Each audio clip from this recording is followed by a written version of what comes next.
Can we start? This meeting is called to order.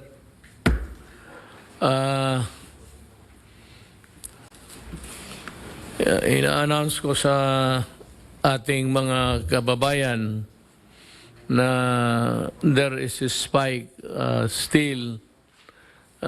We have cases coming up every day.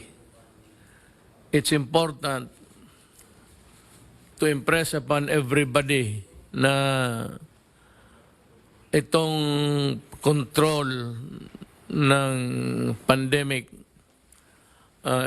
is left better to the medical guys. And I understand that there is a continuing rise of COVID cases and maraming patay. And if you read the CNN, you'd know that that's really a thing to worry. And I think it's because, alam mo, ang mga Amerikano, pareho rin sa Pilipino, hindi naniniwala yung iba. At ang iba naman, they don't really follow the distance, social distance, the congregation of people, especially those who are night goers. And alam mo, pagka sa mga ganon, madali talaga ang transmission, shouting and singing there with all the saliva flowing around. Alam mo, sa totoo lang, I would be the last person to deprive you of your freedom to move around. But it is important that you should understand that what we are trying to protect, who are the people that we are trying to shield, it is the contamination from you. Sa iyo na nanggagaling kung nahawa ka, na ipasa mo sa iba. Never mind about yung iyo kung gusto mo. But the problem is, kagaya ng asymptomatic, meron ka, nandyan yung nag-hibernate yung microbe, and yet you do not feel anything because you are asymptomatic. And hindi mo alam, you pass it around because you don't feel anything. You go around giving it to other people. Alam mo, ang importante pala, sa totoo lang, and I realize now, it's the testing. Yung swabbing, pati yung test.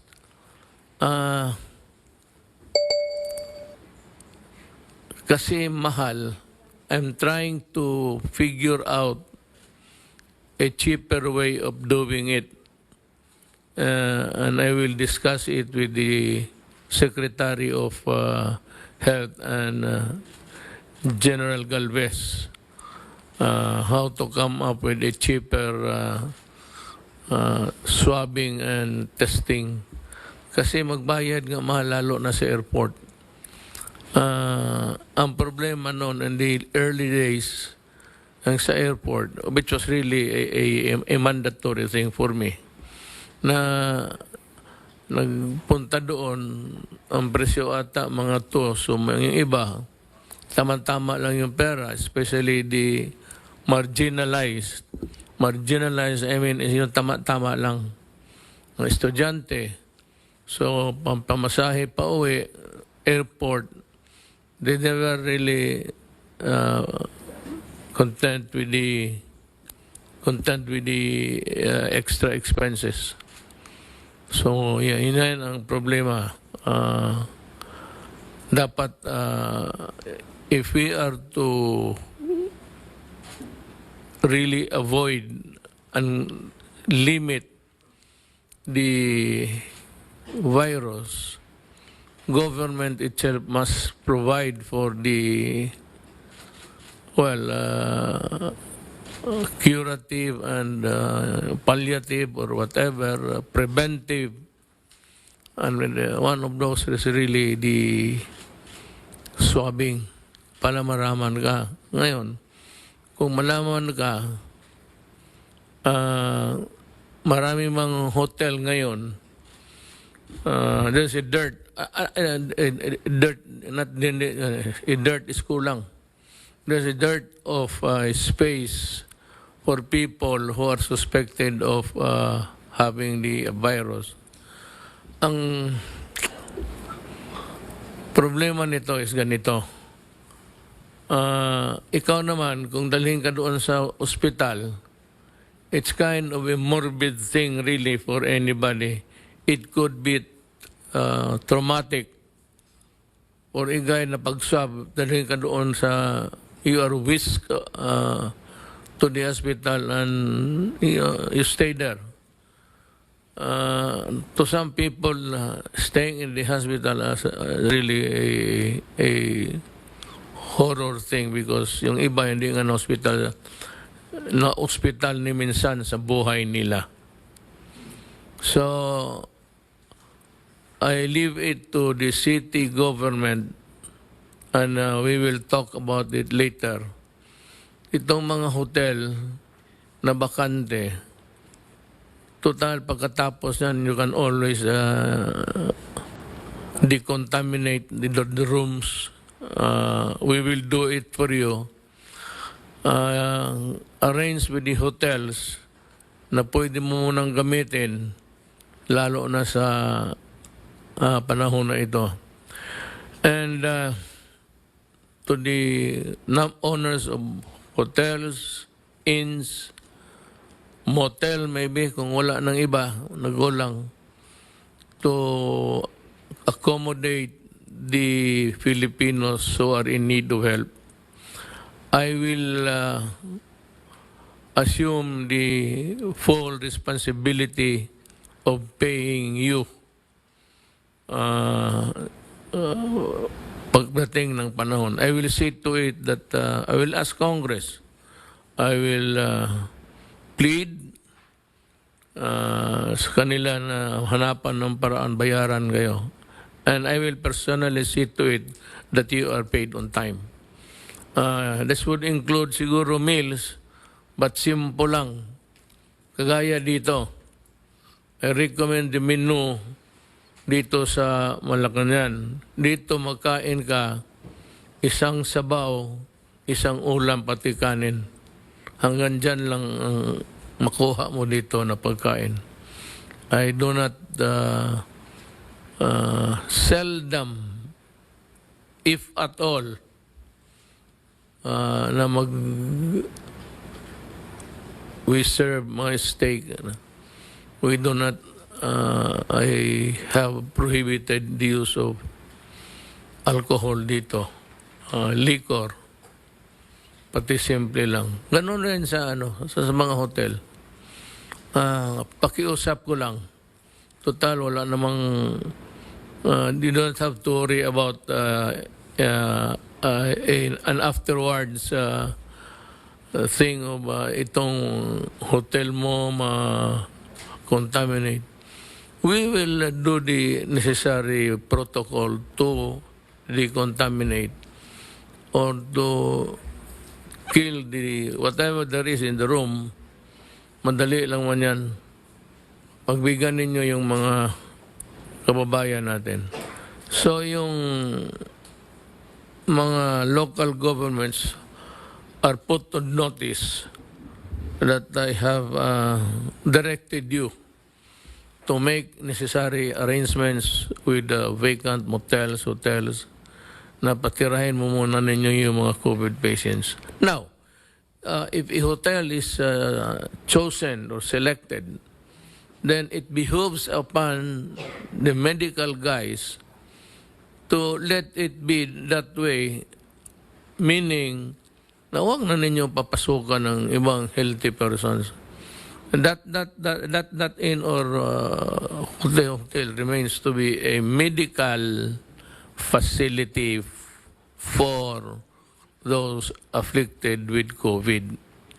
It's no longer available to the public. Tingnan naman ninyo na hindi naman makawawa yung iba. So it's a no-no for itong sa public, traveling public or the public or persons who want to have a rest and yung mga resort siguro wag muna sa mga beach kasi those are the only escape of leisure for many of the Filipinos.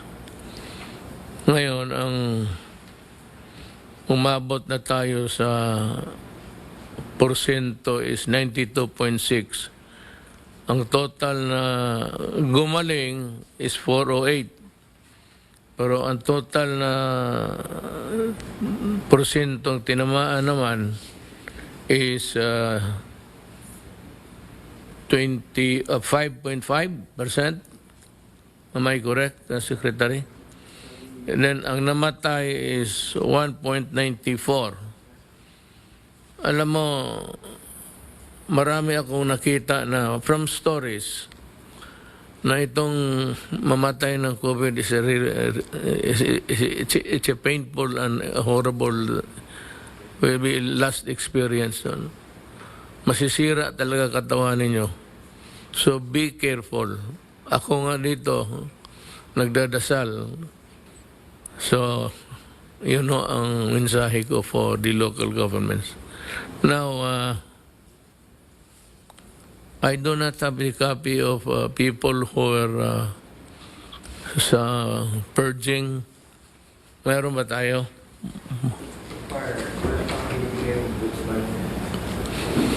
Well, we are still awaiting. But there's, I informed na mayroong bagong batch ito, but they ask na wala muna ngayon. So, baka they are collating everything. And there's no mentioning of names because there is none. There is no list. And itong cleansing sa gobyerno, magpatuloy ito. Now, maraming haka-haka dyan. Na kami mga cabinet members, ako, tumatanggap ng pera. And look, I give you this guarantee.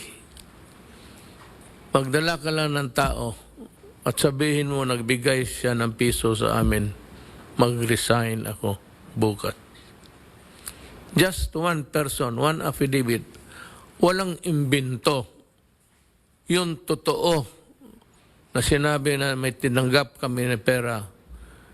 You just bring him to him or bring him before the public an announcement, and if true, I will tender my resignation as President of this Republic. That is my guarantee to you. Basta totoo. Do not lie. Huwag kang mag-concoct story. Masama yan. Kung ganon, ikaw ang patayin ko. You do destroy the name of persons or a cabinet member. Kung mayroon kayo na transaction, let me know. As far as I'm concerned, they are all honest. At kung mayroon ka, sabihin mo in public and I will ask that cabinet member to resign immediately. Ayan yung gano'n. Hindi maganda yung, yung haka-haka because it will destroy. Sino pang maniwala sa amin kung you keep on parlaying this mga ganitong istorya. Ako, baski, hindi lang sa public. In government, if there is anybody who can prove that I received money from the office of the president, from the government, 1 peso more than my salary, re-resign rin ako. Yan ang guarantee ko sa inyo.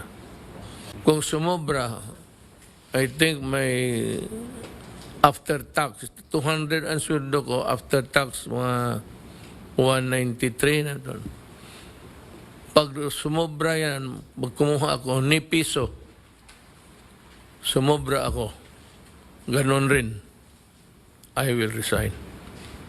There's no use of governing a country when people no longer believe in you. Kasi kung hindi na maniwala ang tao, wala na. You're better off just enjoying your retirement. Kasi naman, presidente ka, cabinet member ka, matanda ka na. It's a lifetime journey of hardship and everything, both for the military and the mga civilian dito. Secretary Duque has served two administrations, 4. Oh, kita mo. Has served government faithfully for 4 administrations.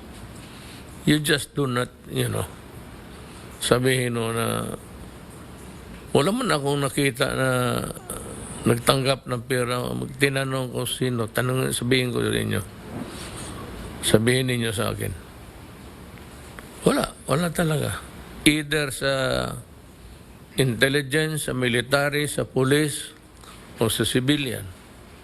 I have not heard Secretary Duque receiving money.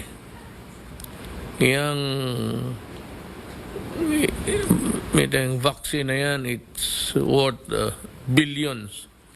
They say that we would need about 73 billion to vaccinize the population.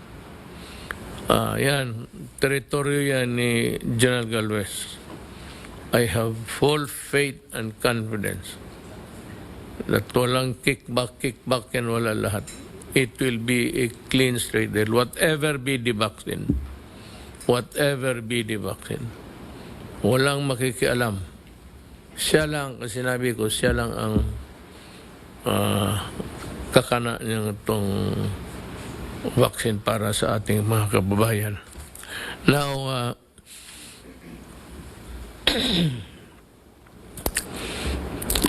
they say that I mumble when I talk. If you notice, the longer I talk, nawawala yung, I don't know, baka nakarma na rin ako. Ano bang kasalanan kong putang ina? Wala man. Hindi ko pinabayaan yung mga anak ko. Mabait naman ako sa kapwa ko tao. May trabaho lang ako. So yung trabaho ko, totoo pa rin ko talaga. Now for those na itong sagutin ko itong pamilya ni, kasi nanawagan sila sa yung mga anak ni Perez. First of all, I'm sorry that your father died the way it happened. Pero kung sabihin mo may iyang listahan na yan, hindi akin yan. It's a collation, lahat-lahat na yan sa intelligence report, sa mga drug enforcement at sa intelligence ng military police. It's a combination. Now that list of mine which I read, because really everybody almost in the provinces, Marawi at that time was churning its full blast machines to produce shabu. Nagrampant na masyado ang shabu, mura na masyado, pataya na mga tao dyan sa magnaglakad kasi kinukuha yung pera, mga estudyante. So, as a strong measure, being in charge of enforcement of the law overall, I had to, as a matter of duty of a president, the right of the people to be informed of the situation so that they can prevent obstruct, or just simply shy away from people who are known. Hindi ko kilala yung tatay ninyo, hindi ko nga nabasa. I don't remember, well, yung cursory reading lang, pero wala akong minimorize na mga tao doon sa listahan. I'm sorry if your father was there, but really, most of those nasa droga talaga. Your father might be an exception, and you believe firmly that he was not guilty or liable of anything. Well, it's good. But the problem, his name, umabot doon sa listahan. At mind you, yung lahat na namatay, natirik, well, you'll just have to look for the killers. Hindi dito sa opisina ko yan. It's not mine. Remember that you are fighting the forces of the Republic of the Philippines. Yan ang masasabi ko sa inyo. Hindi sa akin yan. May binigay lang sa akin. Hindi ako gumagawa ng listahan. Hindi ako pulis, hindi ako sa intelligence. Dito po ako sa itong opisina ko dito sa Pasig, nagtatrabaho.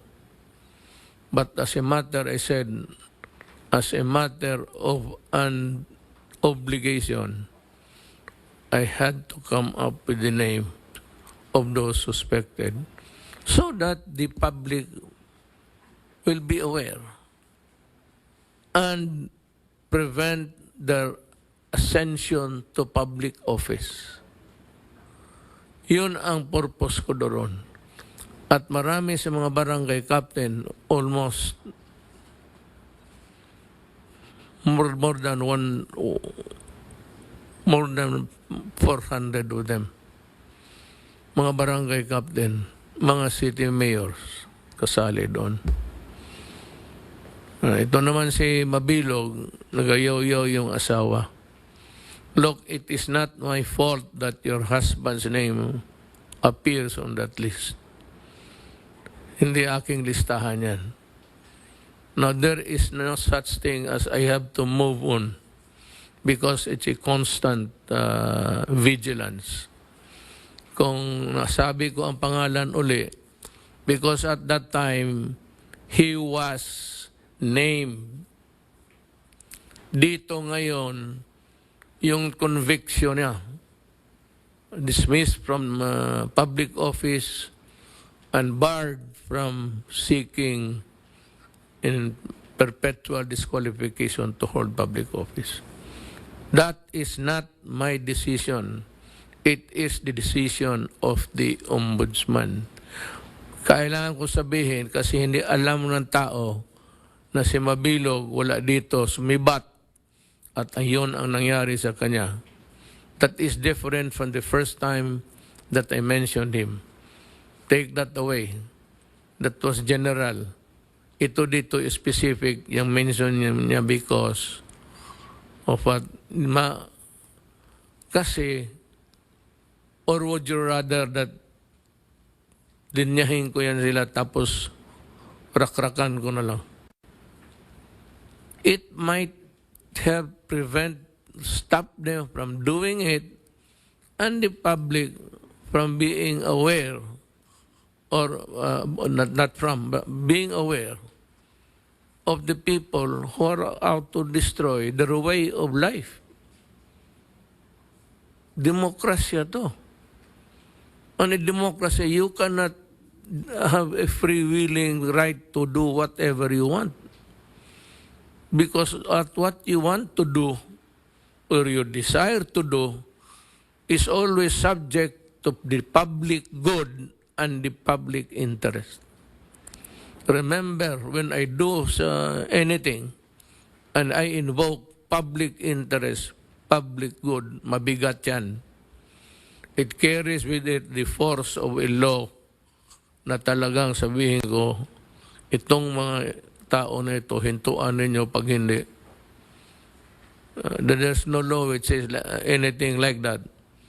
But galing sa bunganga ko as president, I'm giving you the warning, yung naiwan, kayong mga naiwan na mga drug lords dyan, well, alam naman ninyo, you take the risk, you earn so much money, comfortable life, okay lang yan. But the end of the day, you know what the stakes are. Now we ask the different representative of the task force to give the report. I'd like to ask Secretary Duque to give us the first report. Magandang gabi po, Mr. President and Senator Bongo and my fellow cabinet members. Bago ko po umpisahan yung ulat po patungkol sa COVID situation sa Pilipinas, ibig ko lang pong ipaalam po sa inyo, Mr. President, na yung pong presyo ng testing natin ay napababa na po natin alinsunod po sa inyong executive order na nilagdaan about last month, about November 12 or 13, at kanya tatagpo tayo ng price range for RT-PCR testing sa private laboratories po. Ang singilan is anywhere from 4,500 pesos na lang po to 5,000, at sa government laboratory naman po, national and local government laboratories as 3,800 pesos na lang po. At ang PhilHealth naman ay patuloy na nagbabayad. Ang pinakamataas pong bayad ng PhilHealth is 3,409 pesos. So maliit na lang po yung idadagdag yung out of pocket, parang 400 pesos na lang po. Excuse me, sir, sorry to interrupt you. Yes, sir. These are privately owned. Privately owned po yung 4,500 to 5,000, sir. Can we not undertake the testing by government? Kailangan po talaga yung private laboratory, Mr. President, kasi limited po ang capacity ng atin government laboratories, although we have been expanding our capacity, Mr. President. Well, COVID would be around. You're targeting 60 million Filipinos to be vaccinated. Okay. That's no easy job. That is not a walk in the park. And it will transcend maybe the whole of the next year, 2021. So, is there a way that we can spend for all this testing, makabili tayo, makamura tayo, kung may pera pa, maghanap tayo, so that it is actually, to me, the sacred duty of government to protect its citizens. Now, in cases of pandemic, which is beyond control by anybody, that is why it is spreading in the whole world. It's not an epidemic, it's pandemic. So we can expect more. Because vaccinating 60 million, I said, would really be you have to walk the extra mile there. So, baka, if you can give me a figure, akin pera na lang, wag na lang yung the quality, what they make. I'm not concerned with that. Tingnan ko kung may pera, magbili na lang tayo in all government hospitals or in health centers, mabigay natin libre, free of charge. Target the first or second quarter if you can have a program where I can review and look for the money. Will do, sir. Okay. Gagawin ko po kagad. Thank you. We go now to Secretary Anyo for his report. Maraming salamat po, Mr. President. Tama po yun. Doon po sa PDITR, prevention po ang unang hakbang. 80% of the effort po kung magawa ang prevention, hindi na po aabot sa ospital, hindi na po aabot sa malalalang kaso. At ito po ang trabaho ng LGUs at ang responsibilidad din po ng bawat isa. Ngayon po ay naghahanda na ang ating mga LGUs, particularly po ang NCR LGUs, sa nalalapit na Christmas season o pagdiriwang ng Kapaskuhan. We are now in full preparations at nakapokus po ang mga LGUs sa strict implementation ng mga minimum health standard at quarantine protocols. At sila po ay inaasistihan ng ating Philippine National Police Joint Task Force COVID Shield under Lieutenant General Cesar Binag. Kanina nga po ay nagkaroon ng pagpupulong ang DOH, DILG at NCR mayors para sa mga paghahanda na to, sapagkat nag-i-expect po tayo na baka magkaroon ng surge pagkatapos po ng holidays. Dahil ang tendency ng mga tao ay magsaya, lumabas, magmalling, kaya kailangan po ay nakahanda kaming lahat. Dito po sa National Capital Region, pinagtibay na ng ating mga mayors na ang pinapayagan ng lumabas ay 18 to 65 years old. Although po sa buong bansa ay pwede naman yung under MGCQ ang 15 to 65. Bawal pa rin po at mahigpit na i-implement na bawal ang mga mass gatherings katulad po ng Christmas party, ang pagkakaroling ng personal at ang mga reunions ay hindi papayagan. Sa mga pagdiriwang ng Noche Buena, dapat po ay immediate family lang or household members. At magkaroon na lang sila ng BTC sa mga extended families, by Zoom na lang. At ang ating paalala ay dapat ay sundin na huwag lalampas ng 10 kung sila ay magkakatipon-tipon. At ang pag-i-implement po ng mga guidelines na ito, pinapatupad ng ating LGUs, ng Philippine National Police, at kasama yung mga force multipliers, katulad ng mga tanods at mga security guards. Meron din po tayong mga disciplina brigade. Recently po, meron din tayong itinatag ng mga yantok patrollers. Ito po yung mga police na merong 1 meter rattan stick. Ito ay gagamitin para panukat sa physical distancing. At kung merong mga kriminal na gagawa ng anumang kasamaan, pwede rin pong gamitin itong pang self-defense. Correct. Katulad lang naman ito nung gumagamit sila ng batuta nung araw. Noon. Opo. Gumagamit sila ng batuta nung araw, pero dahil may physical distancing, maikli lang yung batuta. Kaya dapat mayroon pong rattan stick na 1 meter para pang sukat. Mag-update din po ako dito sa ating anti-illegal drug operations po during the pandemic. Mukhang tumataas po ang demand sa shabu, kaya nagsunod-sunod din po yung operasyon ng ating kapulisan. Noong pong December 5, alas 7 ng gabi, sa SM Bikutan, malapit po sa SM Bikutan, nagkaroon ng bypass operation. At dito po, 2 tao ang nahuli at nakarecover ng 8 kilong shabu na nagkakahalaga ng 54.4 million. Ito po ang grupo na nagdadala ng shabu mula sa Mindanao papunta dito sa Metro Manila. At ayon din po sa report ni General Debold Sinas, nagkaroon ng follow-up operation kahapon, 4:40 p.m. at nakapag-aresto sa isang bypass operation ng 2 tao at 3 kilong shabu ang na-recover natin, total of 20.4 million. Kaya po mula po ating operation noong November 3 hanggang December 7, umaabot po ng 135,391,326 worth of shabu ang ating na-confiscate.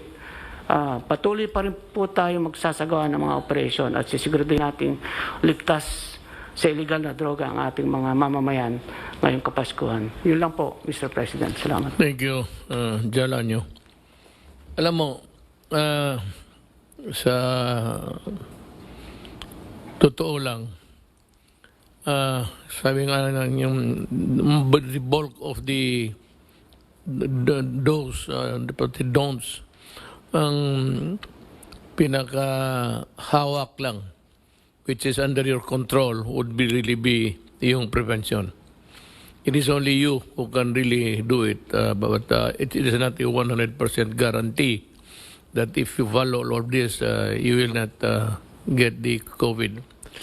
Patsambahan lang yan. But your chances of avoiding the contamination would be greater. The odds would be in your favor. Kasi kung protektado ka and you follow the social distancing, lahat na, iyo lahat yan eh. Nasa iyo yan. Mga prevention. Nobody can do it for you. You and you alone will be responsible for your safety and health. Alam ko po, ngayon pa lang, we are saying sorry that there will be a curtailment of so many things that you have been used to during Christmas time. Look at it this way. All of the Christmas of your lifetime, ngayon lang naman ito isang beses hinihingi ng gobyerno para sa iyo. Ang ano dito is para sa iyo, hindi para sa gobyerno. Gobyerno is an abstract thing. It does not breathe. It has no lungs. It does not get sick. But government is a agency through which the will of the people is expressed. That is a definition of what government is. So, yung kami dito, sinusunod lang namin yung ano yung kagustuhan ng tao. Everybody wants to be healthy. No doubt about it. So there's no question that government can take a cue every day from people of all walks of life, giving suggestion and doing something for the country. For those who are really the workers, lalo na yung mga frontliners, the doctors, and the nurses who have to face the sick people, we salute you many times, and please continue to do so, and may God bless you. Now, itong sa Kapaskuhan, mahigpit ito ng konti. I said, you had it so many Christmases in your life. Those born during this time, beginning in the 40s or 30s, wala na yan sila ngayon masyado. Kami na ang sunod niyan eh, mga 40s. Wala na. Pero you have had so many Christmas blowouts and parties. Itong kaisa-isa lang. This is one Christmas, the only Christmas maybe that government will interfere in your private affairs.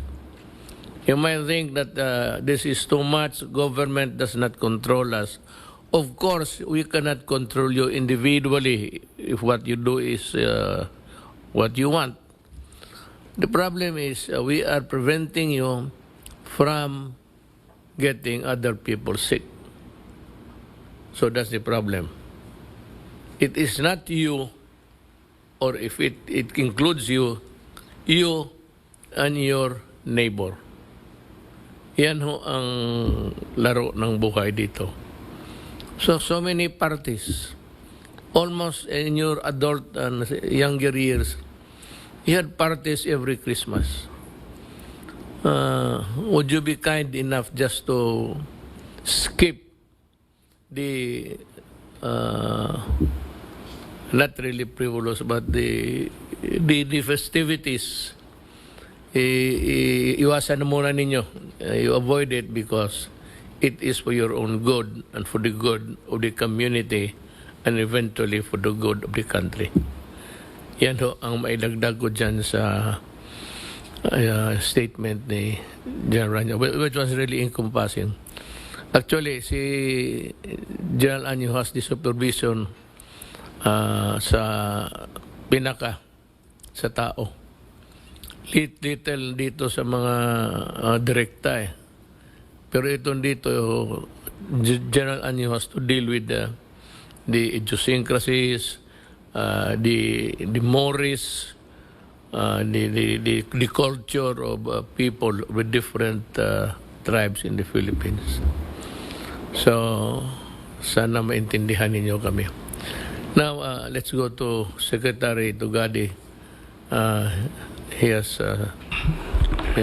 Maraming salamat po, Mayor President, sa pagkakataon na binibigay ninyo upang ihayag ko in general terms kung ano nangyayari sa kagawaran ng transportasyon. Isa-isahin po natin dito ho sa release ng tren na kung saan nung nagumpisa ho tayo ang kapasidad ng ating mga release since resumption of operation in 16 of May 2020. Ito ho ay na-increase to 30% noong October 19, 2020. On details and in details, ang LRT1 ho, ang indicative average capacity per train set per line sa LRT1, 158 ho noon. Ngayon ho, 370 passengers na. LRT2, 160 passengers. Ngayon, 486. Ang MRT3, 153 passengers. Ngayon ho, more than double, 372. 166 passenger naman sa PNR na ngayon nagdoble sa 219. Makikita ho natin sa pag-increase ng capacity, mas marami ho ang mga naglalakbay at mga pasahero at biyahero ngayon sa ating mga release ng tren. Let me just report the following developments. Number one, Mr. President, nung nag-meeting po tayo dito, sinabi ko na sa buwan ng Disyembre, yung MRT3 ay babagtas ng 60 kilometers per hour. I'm happy to announce, Mr. President and fellow cabinet members, that by December 1, your MRT3 has hit 60 kilometers per hour. Never before has this been done. Ngayon ho, natapos na ho natin yung rail replacement. Dapat ho, matapos natin yan next year. Kaya lang pinayagan ho tayo ng IATF na kung saan kami ho'y sumamo sa kanila na payagan nyo kaming i-repair yan following strict health protocols. Pinayagan po naman ng IATF, kaya natapos namin yung rail replacement. Yung headway ho, noon, tumatakbo ho tayo mga 9 minutes. Ngayon po, Mr. President, tumatama na ho tayo 3.4 minutes. In other words, ano ho ang ibig sabihin nito? Yung pasahero madadagdagan kasi mapapabilis yung takbo ng tren at yung pag-aantay ay mababawasan. Again, on generic, tatlong bagay ho ang sasabihin ko dito. Yung electronic ticketing system na trinayal namin ay nag-uumpisa at tuloy-tuloy. Ano ho yung epektong hinahabol natin dito sa electronic ticketing system? Mawawala yung overload, mawawala yung bentahan ng scalpel. In other words, yung pagbiyahe sa karagatan, mas magiging safer, comfortable, and more convenient. Umpisa na ho yung contact tracing through trace. Alam ko ho at batid namin na merong plano ang IATF na ilunsad yung Safety Philippines. Wala ho kaming problema dyan. Kung magagawa yung mga detalye, we are all for the integration para nang sa ganon, integrated ho yung contact tracing. President, even at the height of the pandemic, we have inaugurated and opened 14 new ports and 14 new improvements. Ito ho'y mag-ahalaga. Pagkat sabi nyo, make the Filipino life comfortable. And by creating all these ports improvement, we are creating the convenience and the mobility to make the Filipino life comfortable. Bumahagi ho tayo sa aviation. Sa aviation ho, ngayon, inaalaw na ng commercial operations as of December 6, 2020, 36 airports. Ang hindi pa ho, inaalaw 13 airports. Ang ibig sabihin, lumalawak at nadadagdagan na ho yung kapasidad natin magbiyahe sa aviation and by air. Pumunta ho tayo sa service contracting under Bayanihan 2. Sa service contracting under Bayanihan 2, ito ho, Mr. President, ang plano natin dito, tatakbo yung mga buses, may laman o wala. In other words, it is a predictable travel. Babayaran natin yung mga operators, swelduhan yung mga drivers. I am pleased to report to the cabinet members as of December 7, 2020, a total of 152 drivers have been onboarded and currently being monitored sa tinatawag natin na service contracting program. An additional 1,500 drivers will be outboarded or was outboarded at 5 o'clock p.m. today. A total of 1,838 drivers from various regions have been oriented and trained on the service contracting program and 7,000 drivers from Metro Manila. Ito ho ang magpapakita na tayo ho ang seryoso sa tinatawag na service contracting. Mahalaga ho ito kasi noon karerahan yan sa EDSA. Ngayon, kaya may laman ka wala, on dictated time, aandar ka. In other words, travel will become more predictable and convenient. Why? Because sabi nyo nga ho, make the Filipino life comfortable. On a last note, Mr. President, I would like, and I'm happy to inform you, that your kagawaran ng transportasyon is one with you in fighting corruption. Ano ho yung ginagawa namin sa Department of Transportation? I created a task force, 3 tao, na kung saan i-monitor yung mga kaso ng corruption, itutuloy. Pero agarang ginawa kong rekomendasyon, Mr. President, at ginagawa nila ito, lahat, pati na ako, ay magsasubmit sa task force ng kanilang SALN for the last 3 years. Isinama ko ho dyan yung mga secretaries, executive assistant. Sinama ko rin ho dyan yung involved sa BAC, sa bidding, sa procurement, at isinama ko rin ho dyan yung mga involved sa project implementation. Bakit ho? Kasi itong bidding, yung BAC, yung procurement, saka yung monitoring of projects, dyan ho nagkakaroon ng aragolya. Kaya pinasisilip ko ho lahat yung SALN. We will be submitting a report to DOJ and to the task force you have created, Mr. President, to show our oneness with your program on corruption. Tama ho kayo. Wala na ho tayong oras, konti na lang. Huwag ho natin bitawan yung issue ng corruption. If we perform and at the same time we attack corruption, then it can be said that really your administration, Mr. President, is working to make the Filipino life convenient, comfortable, and corrupt-free. Yun lang po, Mr. President. Now, we'll go to Secretary Lorenzana. Magandang gabi po, Ginoong Presidente. Kami po ng National Task Force, ako, si Secretary Anyo at saka si Secretary Galvez, ay labis na nangangamba na magkakaroon ng pagtaas ng kaso nitong Kapaskuhan. Sa katunayan po, Mr. President, nung nakadaang linggo ay bumaba na tayo ng below 1,000. Ngayon, imakyat na naman tayo ng 1,004. So, ibig sabihin, mayroon pang mga pasaway dyan na hindi naniniwala sa ating mga pinagbibilin. So, ang inyo pong sanatahang lakas ay handang tumulong sa kapulisan para ipatupad yung ating mga protokolo ngayong Kapaskuhan para mapigilan natin yung pagtaas ng mga kaso. So, para naman po masyadong problema sa buong bansa, yung ating mga kasundaluhan ay patuloy din yung kanilang operation against the NPA at saka mga Abu Sayyaf. At saka sa katunayan nga, marami na tayong nakukuhang mga leaders ng mga NPA. Yan lang po dun sa AFP. Doon po sa ating minamanmanang mga OFW na umuwi ay nakatala na tayo ng 348,477 OFWs who came home from abroad assisted by the IATF. Patuloy pa po ang pag-uwi nila at sa palagay ko hindi na tititigil to hanggang sa darating na taon. Yun lang po, Ginoong Presidente. Maraming salamat po. Thank you, Secretary Lorenzana. Mabalik lang ako. Let me revisit again yung previous talking points ni General Anyo. Itong Ratan, tama ka, sir. There used to be a baton carried by the policemen many years ago.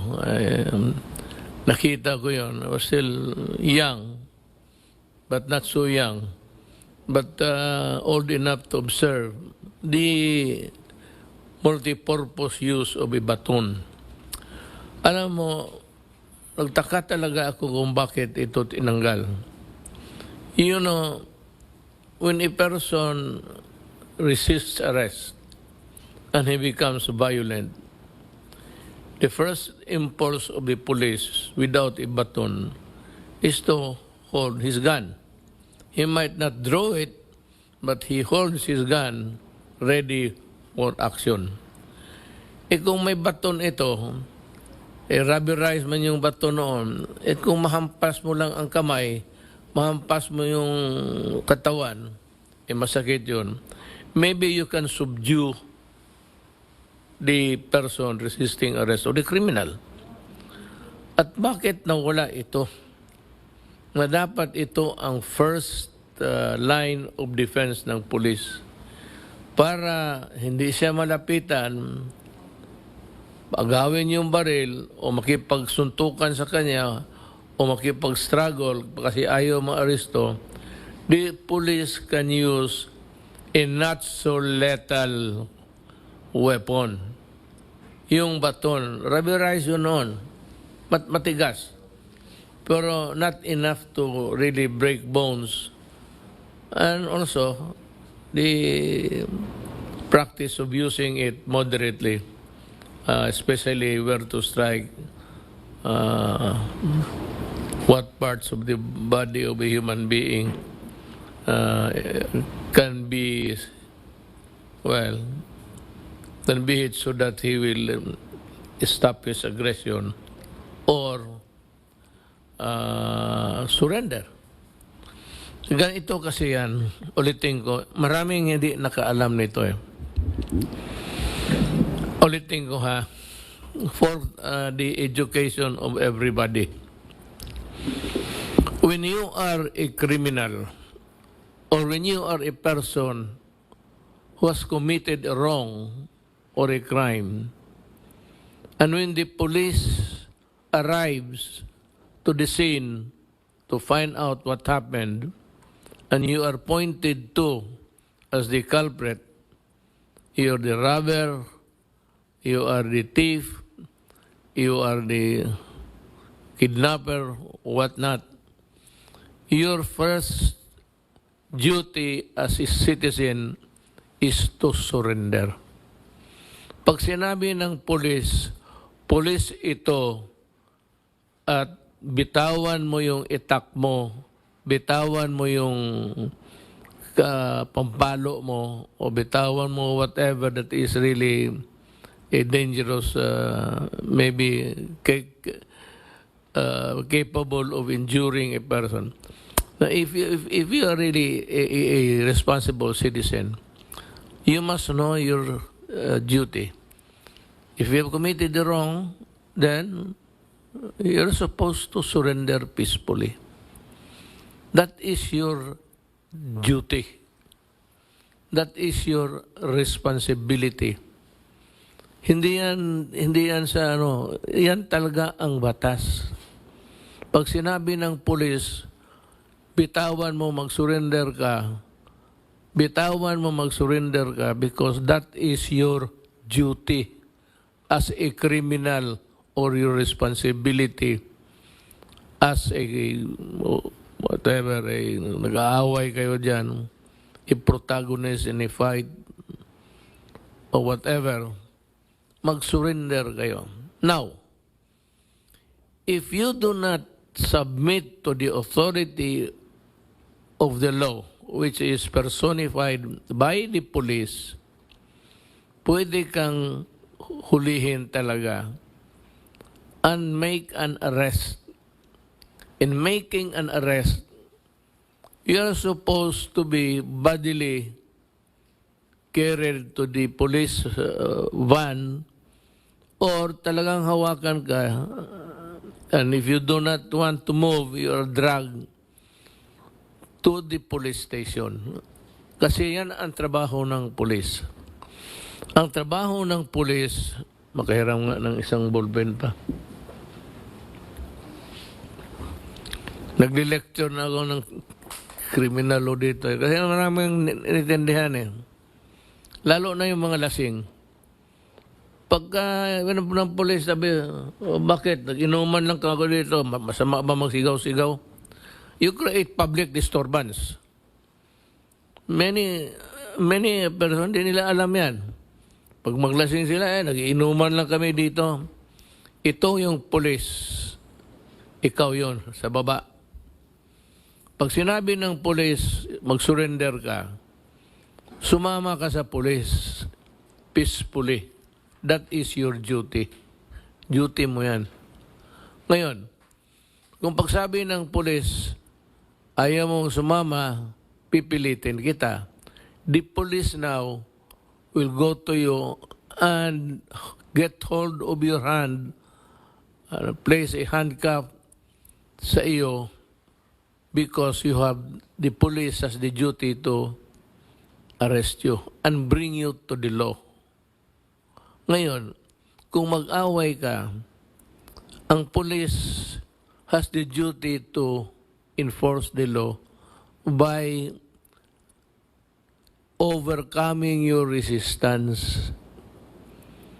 Kaya pagka ganon, pinalo ka na ng pulis kasi ayaw mong sumama, nagipag-sabunutan ka, pwede kang paluin ng pulis sa paa, then he must bring you to this station. That is the duty of the police, to insist. Ikaw, ang duty mo when you are arrested is for the purpose of bringing you to the folds of the law, and you go to the station, have yourself booked for whatever misdeed, wrong, or crime you committed. Ganon ho yan. I'm not defending the police. Kasi sabi ka na, the police, ano ako sundalo sa police. No. I am just following what the law says. Kasi kung makipag-away ka ng police, pag sinuntok mo yung police, inatake mo, you commit the crime of direct assault upon an agent of a person in authority. Ikaw yung may kasalanan pag lumaban ka. At kung nabugbog ka sa batuta, problema mo yan kasi hindi ka nag-surrender. In the first place, your duty is to surrender. Naintindihan ninyo? Kailangan kadalhin eh. The police has to place you under his control to bring you to the station. Ano sabihin ng police, o sige, arestado ka. O sige, arestado ako. Tapos, anong sunod? Sabi, uwi na ako. Ay, gago ka. Diyan ka talaga mabugbog. Sabi ka, so sir, sama ako. Usually, if you're under arrest, you are placed, when the handcuff is placed, both of them in your hands, and that is the symbol of being arrested. Sa Amerika, maniwala ka hindi, pedestrian lang. Pedestrian lane yung no crossing, mahuli ka doon. Patindigin ka ng police because he is manning the traffic. Putaragis, hulihin ka, nakapusas ka.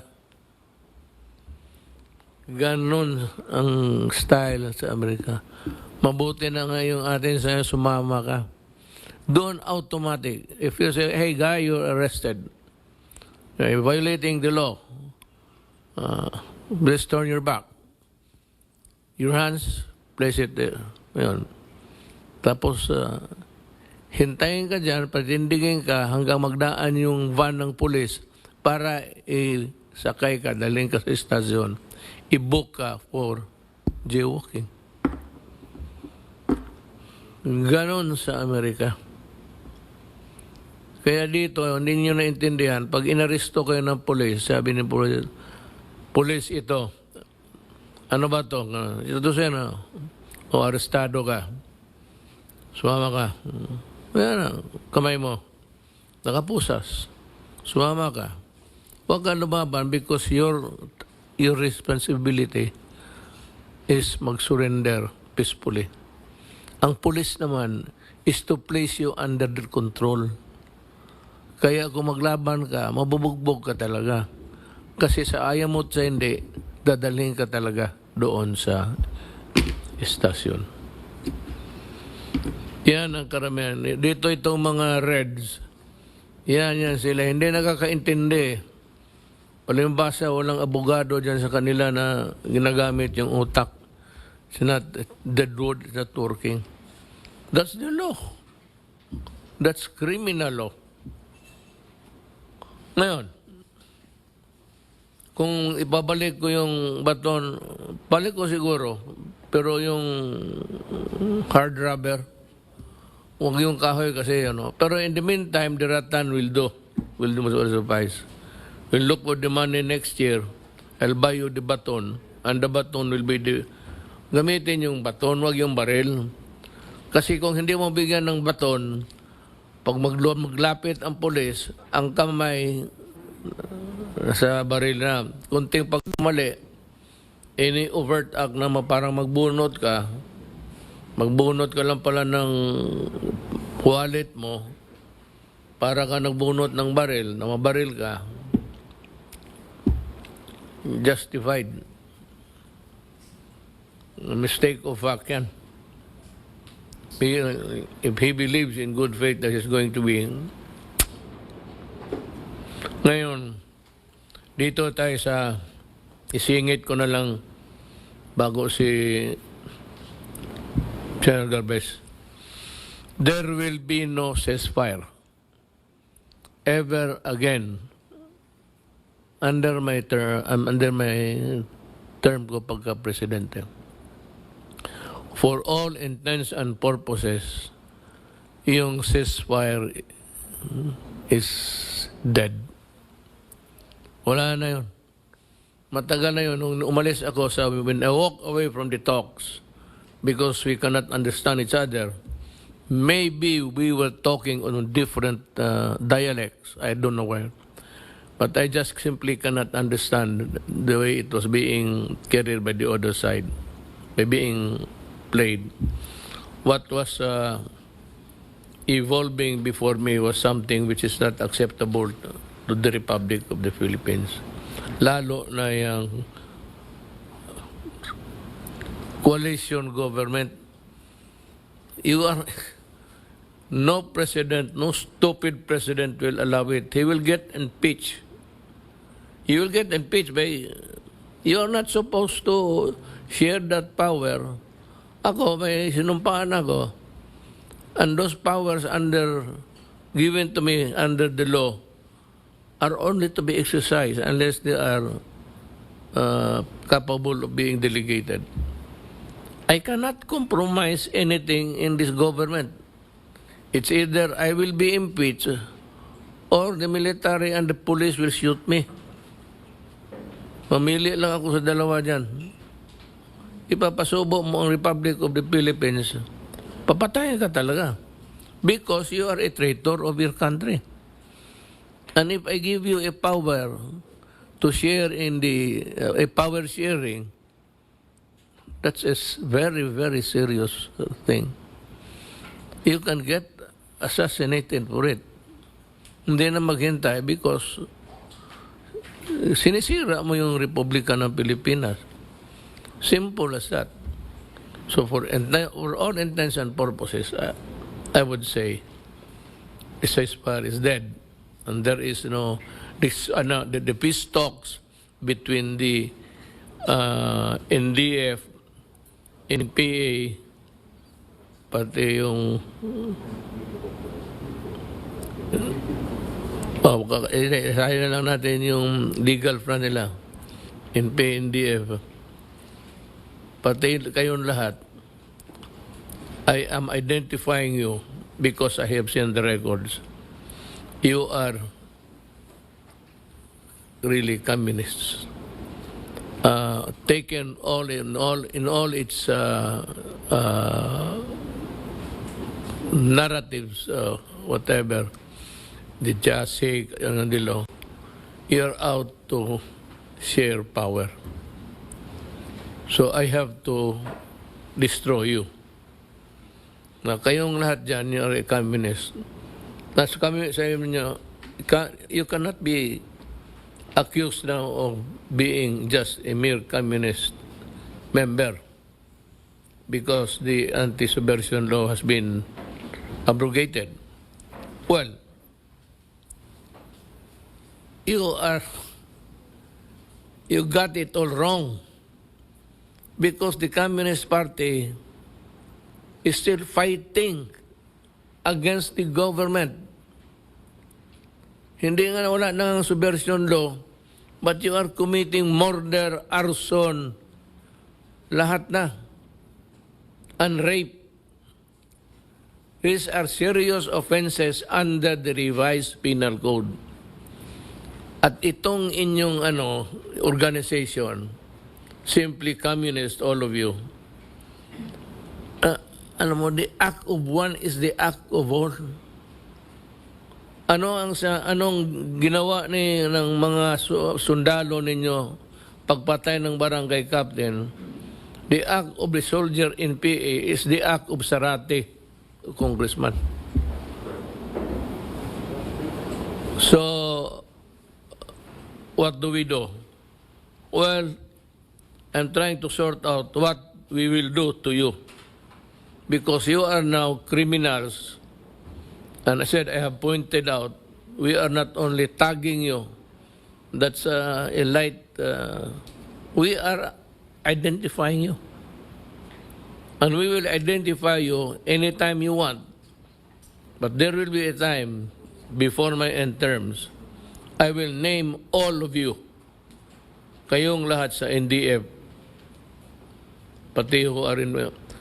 Alam mo, nung kaibigan pa tayo, yung nasa white area, ito sila kasimple. Kasama ko yan, nag-iinuman kami sa istorya. Tapos, one day after I go to the mountains na doon kayo, parang kadre rin kayo. Hindi lang nga kayo nagmamarcha, pero one time I was talking to the head of the COMID. Yung COMID is the highest organ, Communist Party of the Philippines in Mindanao. Si Nelson, pati si, kasama si Bong, si Nelson, pati si Father Mang Navarro. At that time, nakita ko pa yung sa paa niya, may tube plastic doon sa baba. And I said to the military when I went down, si Father Navarro is sick. And si Nelson is payat yan. Hindi mo talaga big time na komunista. He's a very gentle guy. He talks mahusay na but you're being nice or being an amiable person does not make you a good communist. All communists are bad because all of you are conspiring to overthrow the government of the Republic of the Philippines. And nobody would allow you. Not the military, not the police, and not the majority of all Filipinos. Ilan lang kayo. Kayo sa Davao, nakapasok ang mga left sa City Council. Kailan kayo nanalo? Noong kinuha ko kayo sa ticket ko. Huwag na tayo magbulahan. Kaya kayo, sabi ko, prangkahan kayo, magsama tayo o doon kayo sa komunista. I'll drop you like a hot potato. Pag sabi ko, wala na kayong project, wala lahat, and I'll just wait for the next election, and I will drop you from the ticket. Alam niyo yan. Alam niyo, some of them now are signed in America. Akala ko ba ayaw ninyo ng Amerika? Father Tison, kasama yan ni Father Ivasco. June is back with us. He ran for governor. He lost, but he's a priest. He was a priest. Father Tison and Father Ivasco.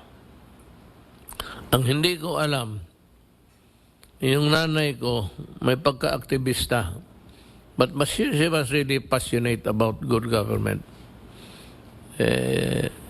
Nag-gobernador kasi ang tatay ko. Every weekend makita ko sila sa bahay doon sa terrace. May mga madre gano'n. Nagbi-meeting. Akala ko nagdadasal ang mga yawa. Para po tayo.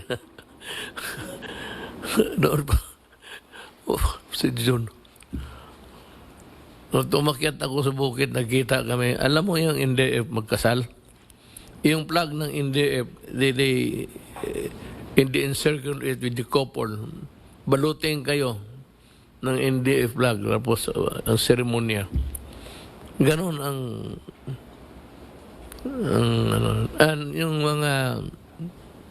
mga gay, maraming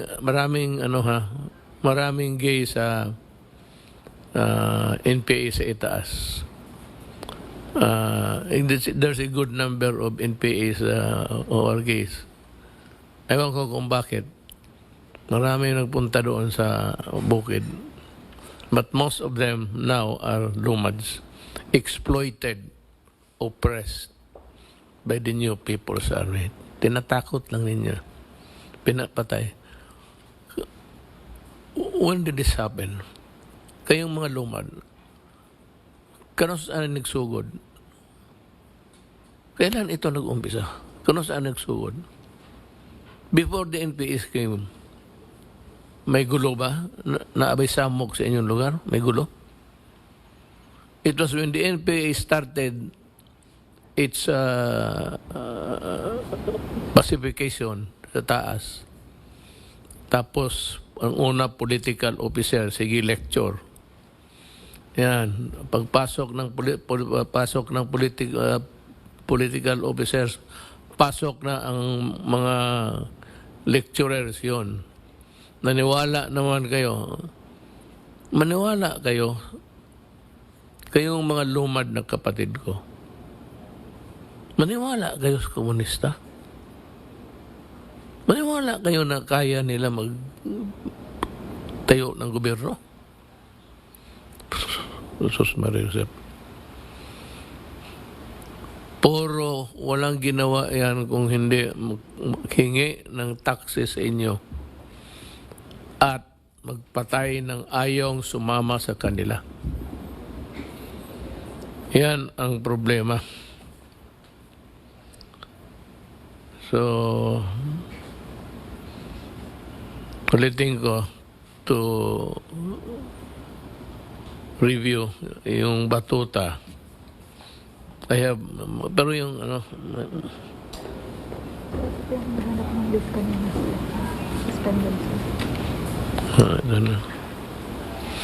yung batuta ibalik ko siguro, but I do not want yung kahoy. Yung pagkat tumama yun sa katawan ng tao na ang buto it can break the bones inside the body. Yung lang yung rubber, kakarating lang, kapasok lang. May I just beg the indulgence of General Galvez. Unahin ko lang ito, sir.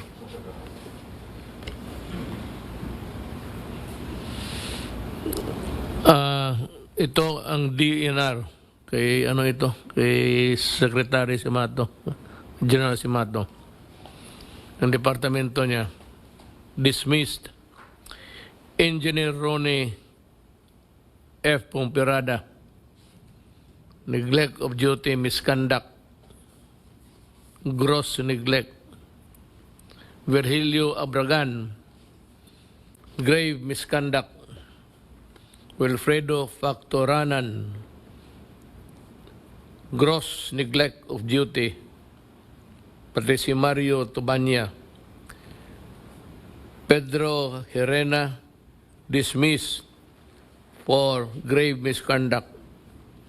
Rolando Palca, dismissed for grave misconduct. Engineer Jason Israel de la Cruz, dismissed, neglect of duty, grave misconduct. Henry N. Valeros, dismissed, irregular issuance of permit for Nara Lumber. Ito kahoy.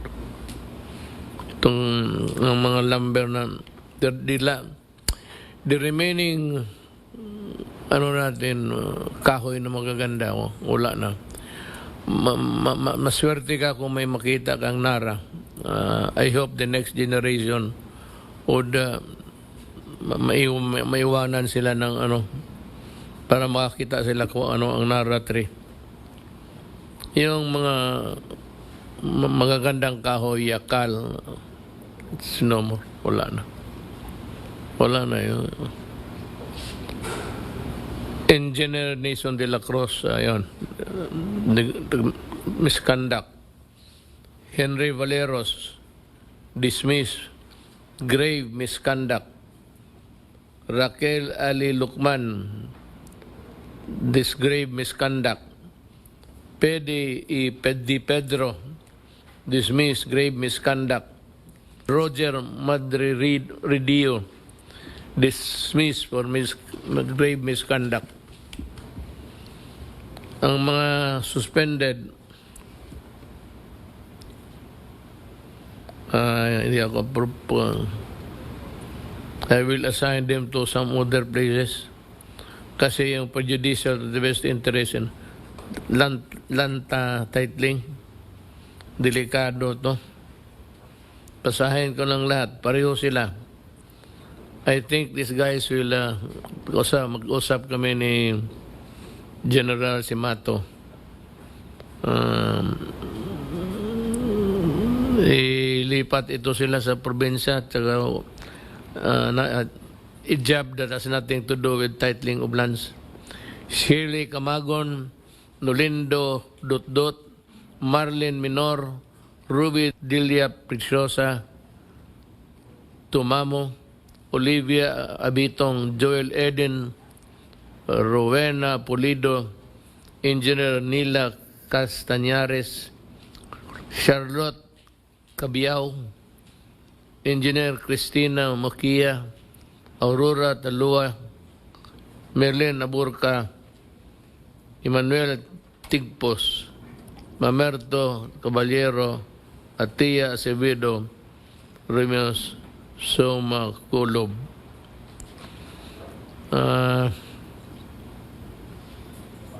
I think I will ask for the records of these guys to the office of the president. I might just decide to dismiss them. Land titling, kung saan mo ilagay, gagawa rin ng kalukuhan niya. Now, let us hear the man of the hour, General Galvez. Sir, iyon na. Sir, I will make a report, sir, on the vaccine. But beforehand, sir, Mr. President, I would like to thank you sa maaga pong 121, which will facilitate our immediate procurement of vaccine, wherein the regulatory requirements will be cut down from 6 months to 1 month.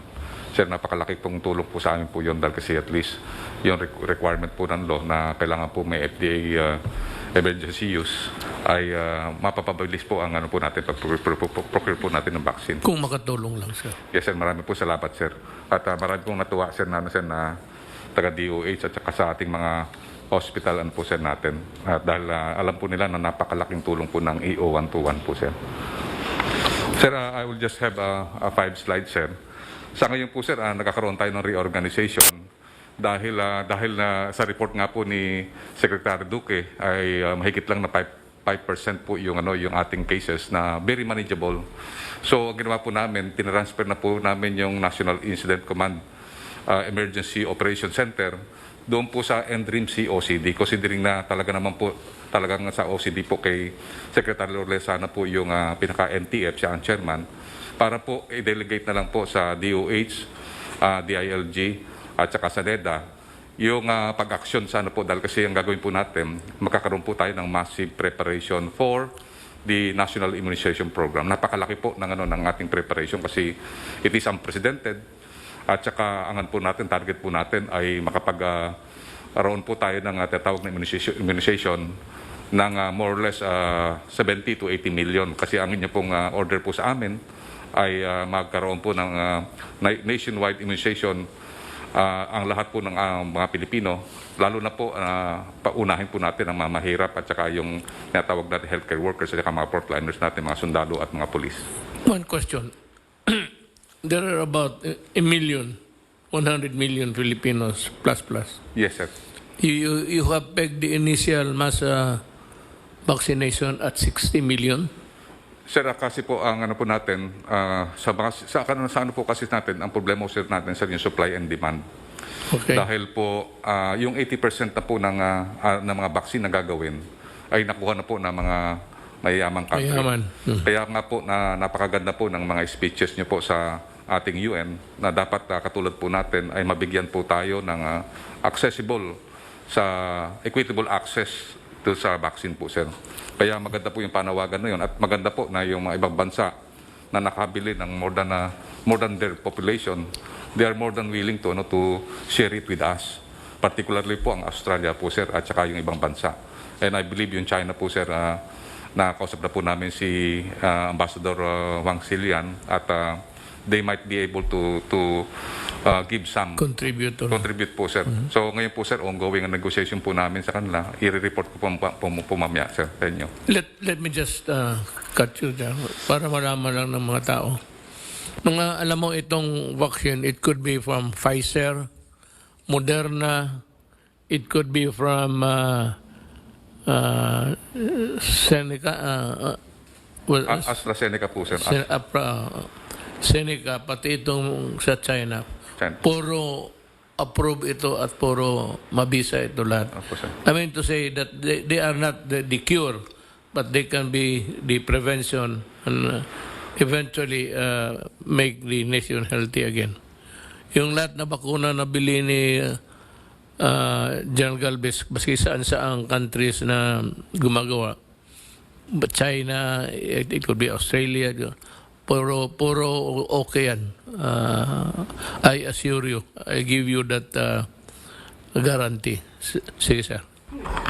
Sir, okay naman po tayo sa ating communication, pero mabuti po in-explain nyo po yung herd immunity kasi ang mga tinatanong po ngayon sa ating mga press briefing, bukod doon sa kailan actually magkakaroon ng bakuna, at sinasabi ko po nakadepende naman po yan sa approval ng tinatawag na emergency use authorization, marami rin po nagtatanong dahil with a country of 110 million nga daw po, 60 million ng bakuna, paano yung balanse na 70 million? Ang sinasabi ko naman po ay ang pangako ng ating Pangulo ay ang pinakamahirap magkakaroon ng bakuna.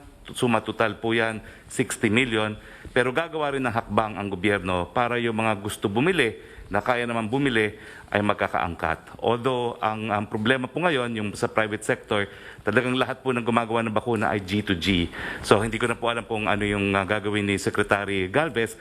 Pero ang tanong po ng marami, paano naman kami na hindi mahirap, 670 million pa rin po yung hindi mapapasama doon sa 60 million natin. Ang assurance ko lang, gagawa ng hakbang para makaangkat din, at since hindi naman gagamit ng pondo ng gobyerno, mas madali nga po yun, no? Dahil sila ay makakabili. Yun lang po, Mr. President. Ganun. If I may add, hindi sabihin na kinakalimutan natin yung may pera. You are still a Filipino and it's the people's money, your money, everybody's money. Ang akin lang is, as I have said earlier, na itong mauna, sundin yung patulong pangkabuhayan sa listahan ng DSWD. Meron doon yung pinakamahirap, medyo hindi mahirap, at saka yung medyo hirap-hirap lang. Ang mauna talaga dito, may order is yung mga mahirap. Yung walang-wala talaga. Kasi yun ang unang, pag tinamaan, walang medisina, wala lahat. And most of them, sad to say, mga babayan natin na walang pera, mahirap, they kind of being intimidated going to the hospital, lalo na malaking hospital. Kaya sa kanila, kinakalimutan niya lang yung tiisin na lang nila, paswerte kung mabuhay o hindi. So these are the people na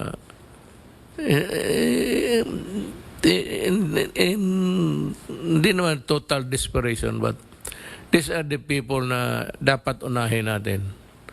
Yung mahirap, dapat sundin talaga yan. Yung mga mahirap, tapos hindi masyado hirap, yung hirap-hirap lang, pati yung nagyaman, mahirap no nagyaman sa droga, ang injection ninyo, sa totoo lang, rabies. Pagkagat ko muna kayo ng it brings, drug, please understand it. The drugs problem brings the worst out of me.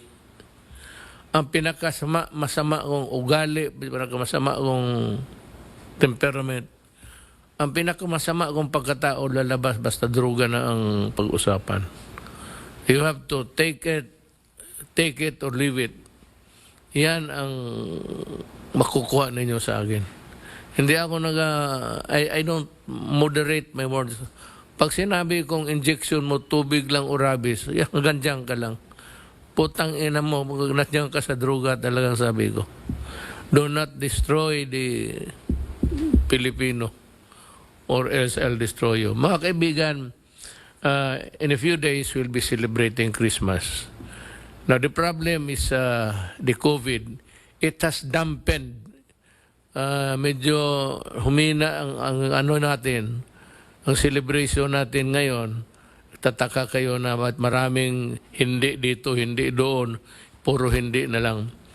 It's because we are fighting a deadly microbe, and it's COVID. And it can kill you pag tinamaan ka. Pasking ako, pag tinamaan ako, pwede ako madisgrasya. Kaya naman, nililimit ko yung exposure. Pero at times, talagang mapipilitan akong lumabas if there is a serious problem outside. Tiis na konti. Total, there's a light at the end of the tunnel, actually, so to speak. Pati yung there's a news in the horizon, there's already vaccines being produced. Kaya lang, ang sinasabi nga, the long and short, kaning istorya namin ngayon, is nauuna talaga yung mayayaman. And it is not our fault na mayaman sila. So if they have the clout, o yung mayayaman, sila mismo ang nagpo-produce, wala man tayong magawa kasi naghihintay lang tayo yung sobra. But it also, in every crisis, brings out the humanity of a person. Like for example, China, Canada, may mga tayo noon, may mga kontrobersiya tayo, pero at least kinakalimutan muna natin yung alita natin because people are sick and dying. Ngayon, bago ko makalimutan yung sa Davao kasi wala kang marinig na putok. Ako, because I'm also aware that yung produkto ng mga tao dito sa Bulacan, yung fireworks, hanap buhay nila. Pero I was really to tell you the truth. I was toying with the idea of making it just like Davao.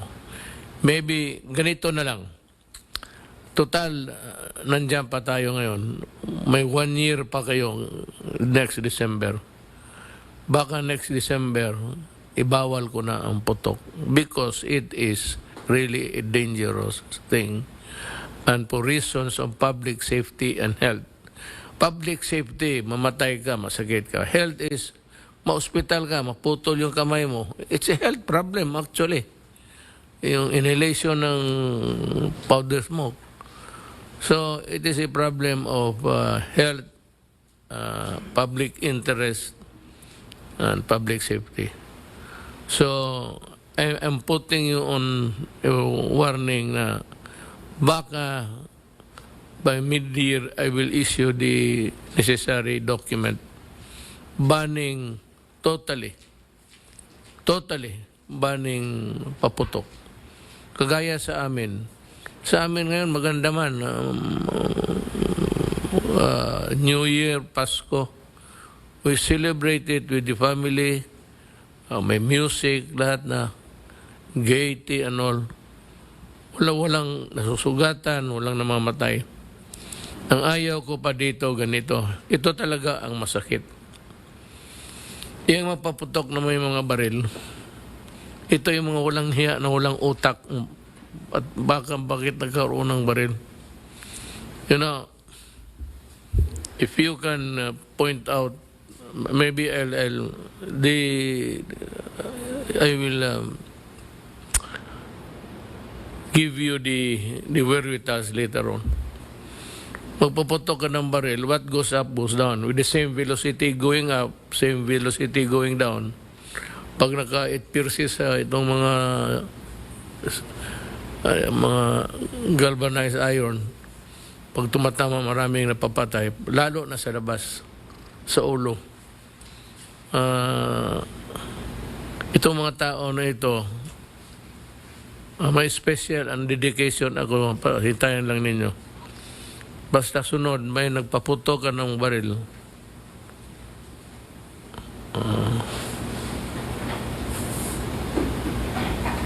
Ayaw ko kung anong gawin ko. Mag-isip pa ako ng mabuti. Pero basta I will, lalo na yung pagputok ng baril. I will make it a very serious offense. If not, I'll go to Congress. And, do not give me that shit. Yung sabihin mo, hindi ko sadya, pataas man. If you know that if it hits a head of a person, it will kill him, you are guilty of homicide. Or maybe murder. Walang kalaban-laban yung tao, mahulog lang na, hindi mo masabi, disgrasya. It is not accident, anak ng putang ina ka. Kasi balay, pagputok, sabi ko, velocity going up, pati velocity going down, going up, going down, same velocity. Pag tumama yan in the past, mga bata. Ito kung wala kayong utak, I'm reminding, policemen, military men, and civilians, licensed or not holding firearms, do not, kasi pag nahuli ka, pag nahuli ka, dito sa pagpaputok mo, wala pang, pero papahirapan kita. Kung sa New Year ka magpaputok, I will detain you until, kasi the following day, sarado, walang opisina. So, papahirapan kita. Sabihin ko sa mga polis, huwag ninyong linisin yung mga kubita ninyo sa priso. Hayaan ninyong, huwag ninyong linisin sa Pasko pati New Year, kasi diyan ko ipasok yung mga putang inang yan. That's an order. Do not clean. That is reserved for idiots who have no sense of fairness and Ewan ko. So, mga kasama, mga kaibigan, kunting tiis na lang. Kunting tiis na lang. Magdasal kayo na si General Galvez hindi matamaan ng COVID. Kaya puta lahat ng program na sinasabi niya, madiskaril yan. Oh. Malitsi na naman tayo.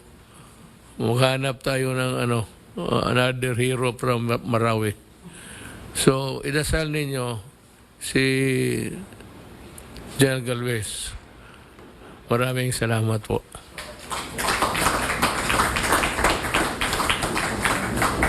Meron po kayong video greeting, sir. Video greeting, sir.